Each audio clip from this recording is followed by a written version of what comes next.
kedua, Syederalun dimanapun Anda berada di kesempatan pagi hari ini, terima kasih Anda masih bersama kami. Dan tentunya tadi kita sudah menjelaskan mengenai tema kita hari ini, Syederalun, peran keluarga dalam mendukung vaksinasi kelompok lansia. Dan sudah hadir narasumber kami, ada Tengku Haji Faisal Ali. Beliau merupakan Ketua MPU Aceh, dan kemudian Dr. Iman Murrahman, beliau adalah Koordinator Vaksinasi Massal Pemerintah Aceh, dan ada Bang Juli Amin, beliau adalah Ketua Aliansi Jurnalis Independen atau AJI Banda Aceh. Nah, tentunya Syederalun tadi sudah banyak paparan dari dokter dan juga Tengku dan juga dari Bang Aji dari segi publikasi gitu ya. Nah, sekarang mungkin saya ke Dr. Iman mengenai pendistribusian vaksin nih dokter. Nah, di capaian vaksin kabupaten mana aja sih dok yang masih rendah dan kira-kira apa dok kendalanya? Ya, yang pertama yang harus juga kita ketahui bahwa ada hal terbaru juga untuk vaksin. Jadi vaksin kita sudah beragam ya, bukan hanya Sinovac atau sekarang namanya Bio Farma, karena memang produksinya adalah produksi Bio Farma dari Bandung. Jadi isinya adalah Sinovac. Kemudian yang kedua adalah sudah ada Moderna. Moderna juga sudah ada di masyarakat dari mulai akhir Agustus. Dan sejak minggu ini kita sudah masuk vaksin Pfizer. Vaksin Pfizer insya Allah juga akan kita mulai di Kota Banda Aceh dan juga Aceh Besar. Dan nantinya juga bisa jadi akan ke kabupaten kota lainnya. Nah, untuk tingkat vaksinasi kita seperti saya sampaikan dari awal, kita peringkat 31 dari 34 provinsi di Indonesia. Masih jauh sekali, sangat dokter, jauh sekali ya, karena memang seperti yang tadi Ustadz Faisal tadi sampaikan bahwa untuk Indonesia sendiri sudah ada Jakarta yang sudah di atas 100%. Atau kalau untuk Sumatera kita sudah punya Kepri, Ustadz. Kepri itu sudah 80% lebih mereka mencapai herd immunity. Jadi untuk kita memang Sumatera ya kita yang paling rendah jadinya sama Sumatera Barat ya. Jadi ada dua provinsi yang memang ya tipikalnya sama-sama Ustadz. Saban lah, Aceh dengan Sumatera Barat itu rata-rata sama, sehingga agak sedikit berat untuk kita bisa mencapai herd immunity. Untuk dari sisi Aceh kita terendah adalah Aceh Utara. Aceh Utara itu baru 16,6%, itu pun dosis pertama. Dosis keduanya baru 7,5%. Bayangkan Aceh Utara itu sasarannya 458.600, dan yang baru kita laksanakan dosisnya hanya baru 116.000 ya. 116.000. Bayangkan 458.000 kali 2 itu 900.000. 900.000 dosis yang harus kita kejar untuk Aceh Utara dari bulan, nggak usah kita hitung bulan Februari Ustaz, Maret menteng, dari mulai Maret sampai ini udah mau selesai Oktober baru 116.000. Jadi dia harus mengejar 800.000 dosis lebih yang harusnya selesai dalam, kalau perkiraan Pak Presiden itu kan April 2022. Iya. Maret, April, Mei, Juni, Juli, Agustus, September, Oktober. 8 bulan itu baru 116.000 Aceh Utara. Sasaran kita total adalah 4.028.000. Kalau kita kali 2 atau dosisnya kan dosis 2 ya. Itu adalah 8.056.000 ya. Iya. 8.056.000, kita baru 1.157.000. Kalau dikalikan kalikan dengan dosis 2 adalah 1.700.000. Jadi baru 28% kita. Sedikit sekali. Sangat sedikit sekali. Jadi mohonlah kita bukan hanya lansia ya, karena lansia itu sasarannya 339.000. Sasaran terbesar adalah masyarakat rentan dan umum, 2.577.000. Itu kita baru divaksin 729.000 atau sekitar ya belum sampai seperempatnya lah. Seperempat dari masyarakat Aceh yang masuk ke dalam kategori masyarakat rentan dan umum itu yang kalau nakes itu sudah 100% lebih memang untuk dosis 1 dan 2. Dan pelayan publik juga sudah 60-70%. Tapi untuk masyarakat rentan itu kita baru 28% ya. 28-29% baru vaksinasi kita di Aceh. Sehingga mudah-mudahan dengan bantuan lintas sektor, kalau sekarang lagi giatnya ini, para lansia juga bisa mendatangi banyak tempat-tempat vaksinasi massal ya.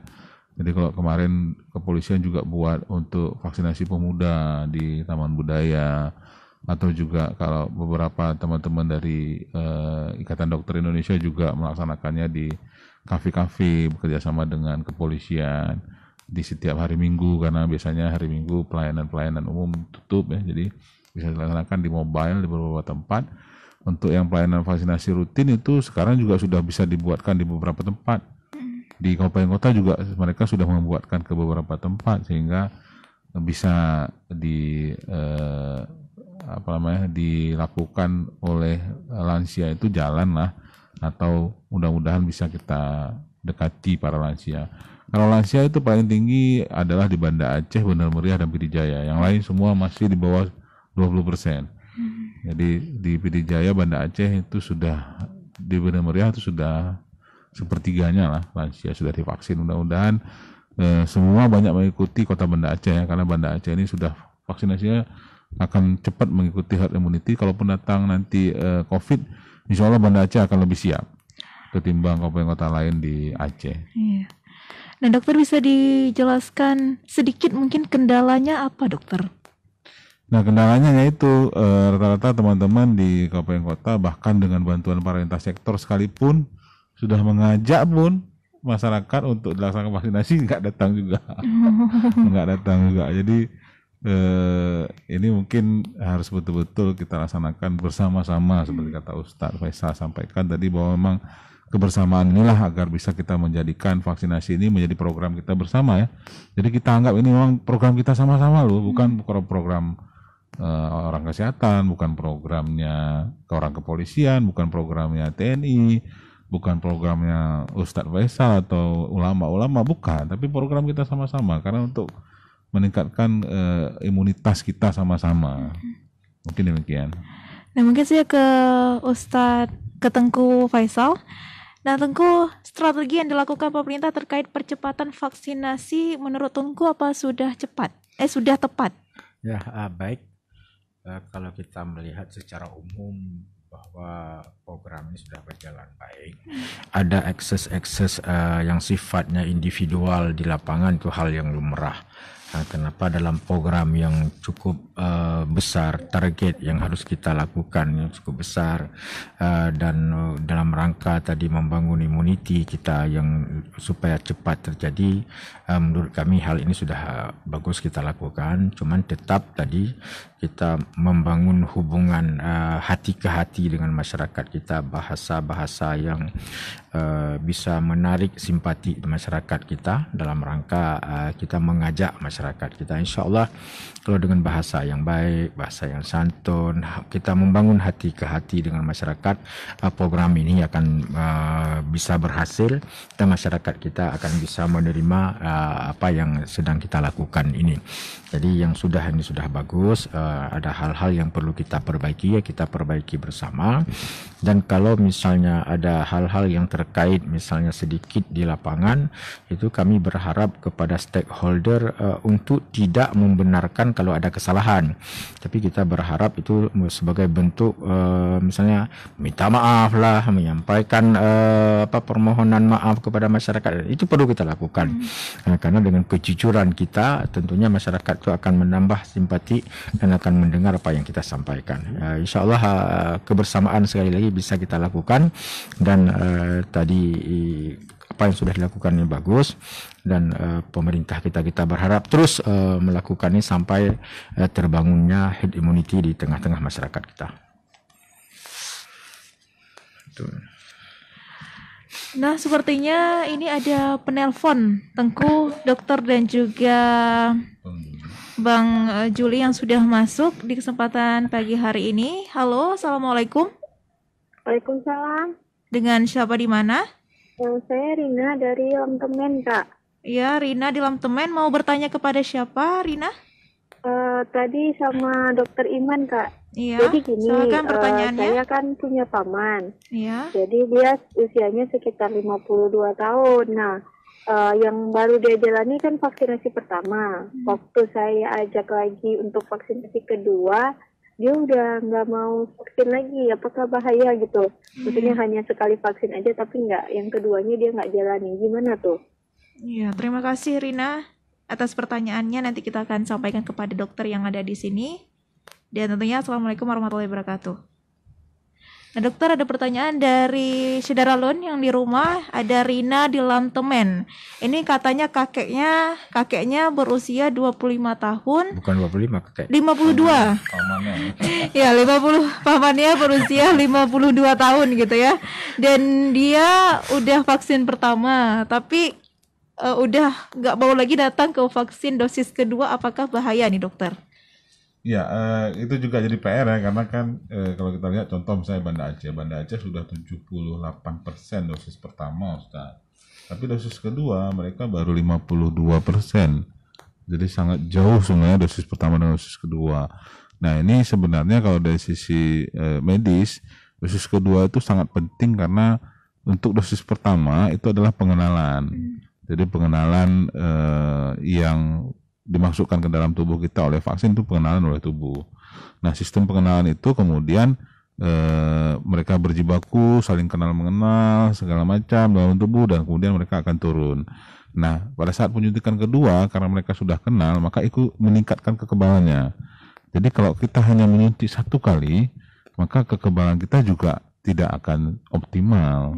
Jadi akan optimal karena nanti pada saat nanti yang kedua karena sudah kenal, maka kekebalannya itu akan meningkat lebih tinggi ketimbang pada saat penyuntikan yang pertama, dan terus selama 1 tahun itu akan terus meninggi, baru kemudian akan turun.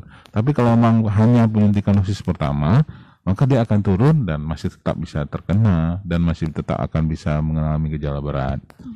Mungkin demikian. Jadi sangat diharapkan yang udah vaksin pertama, dosis kedua juga datang lagi gitu. Iya, sangat diharapkan dosis kedua dari yang pertama, misalnya terutama mungkin yang udah lama ya. Jadi biasanya kan harusnya kan kalau yang Sinovac itu 28 hari, kalau yang Moderna juga 28 hari, kalau yang Pfizer itu 21 hari. Nah, harapannya adalah pada saat waktu untuk dosis kedua itu datang kembali. Jadi yang pertama tadi mengenalkan, yang kedua akan meningkatkan kekebalannya dengan jangka waktu tersebut. Jadi para ahli peneliti sudah melihat bahwa dengan interval tersebut maka akan sangat bagus sekali akan meningkat.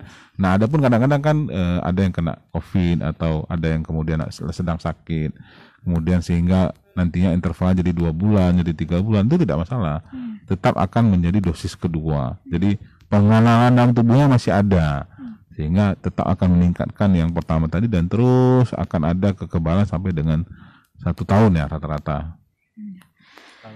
Yang satu tadi itu untuk kesehatan dia yang lain, tidak yang kedua, ada pengaruh nggak dokter? Ya, dia baru 1 kali suntiknya. Ya. Untuk kesehatan dia yang lain, misalnya kalau nggak mau lagi yang kedua, ada masalah nggak? Nggak ada masalah. Nggak ada masalah. Nggak ada masalah.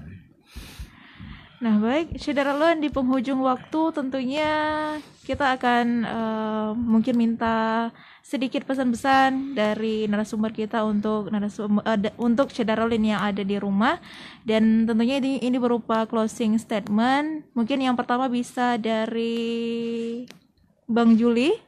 Boleh. Iya, silakan Bang Juli. Oke, terima kasih Devira. Yang terakhir memang untuk yang tadi yang pertama, terakhir kan ada Aji ya. Untuk closing statement ini berarti yang pertama dari Aji. Jadi itu menarik sekali memang. Kita minta emang kolaborasi semua pihak, semua stakeholder, termasuk kami dari Aliansi Jurnalis Independen sama-sama ya, memberikan informasi yang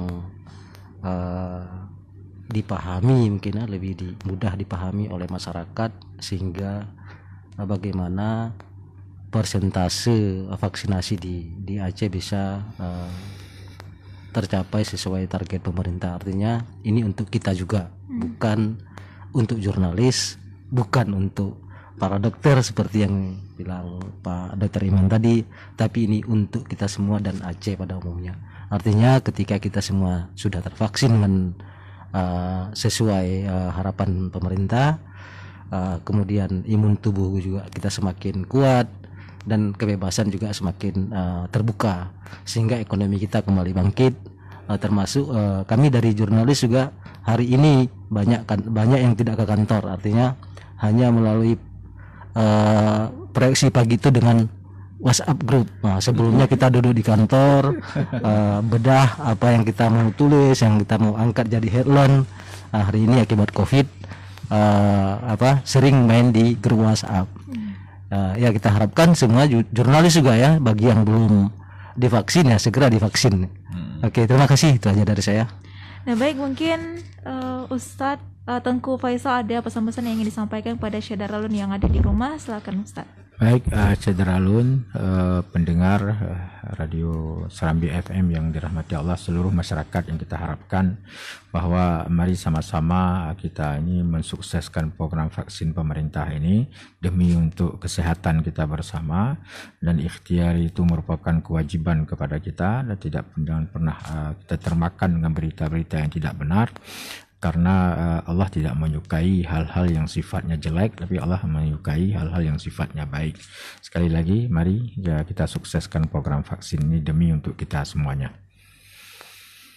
Nah baik, mungkin dari yang terakhir dari Dr. Iman, ada pesan-pesan yang ingin disampaikan kepada Syedaralun yang ada di rumah, silakan dokter. Ya, terima kasih ya.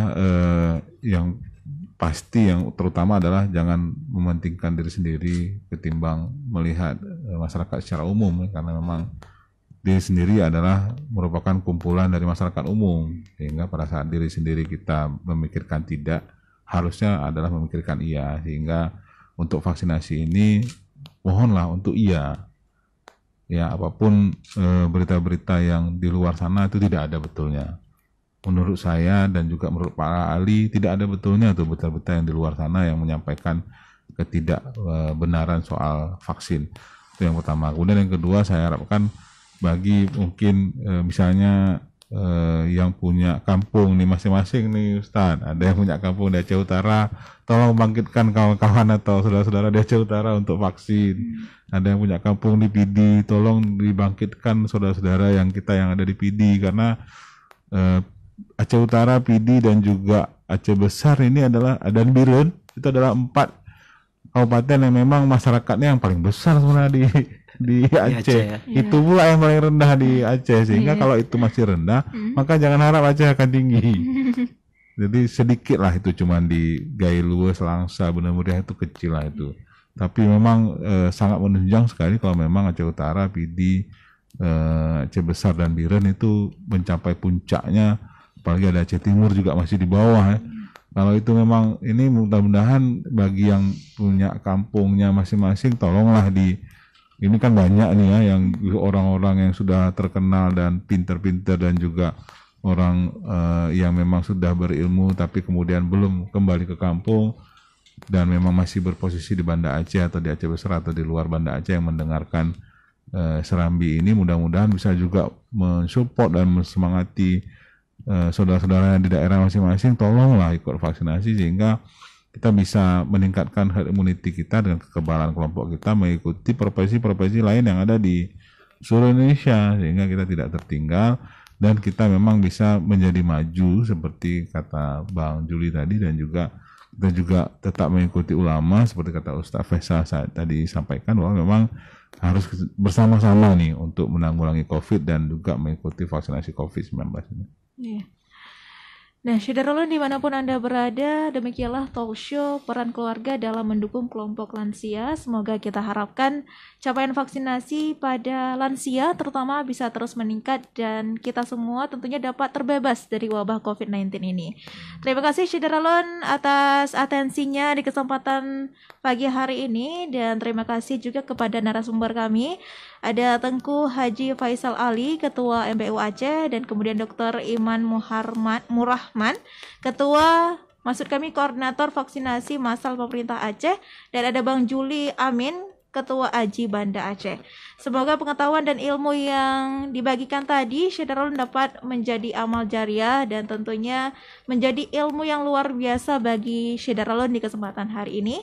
Selamat beraktivitas kembali dan sehat selalu tentunya. Assalamualaikum warahmatullahi wabarakatuh. Waalaikumsalam warahmatullahi wabarakatuh.